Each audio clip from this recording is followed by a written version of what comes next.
Rusiya prezidentinin mətbuat katibi Dmitri Peskov institutda təhsil aldığı dövrdə türk dilini necə öyrənməyə başladığı barədə danışıb. O, bu barədə Birinci kanala verdiyi müsahibəsində deyib.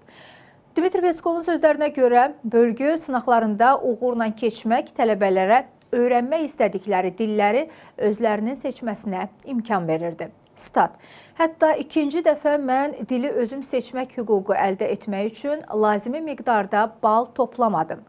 Mən ərəb dilini öyrənmək istəyirdim. Aşağı nəticələrə görə mənə cəza olaraq məcburi şəkildə türk dilini verdilər. Lakin cəmi bir neçə il türk dili və bütövlükdə türkologiya ilə məşğul olduqdan sonra mən əslində başa düşdüm ki, bu çox yaxşı olub. Qeyd edək ki, Dmitri Peskov 1989-cu ildə Moskva Dövlət Universitetinin nəzdindəki Asiya və Afrika ölkələri institutunu bitirib və dərhal SSR Xarici İşlər Nazirliyində işə götürülüb.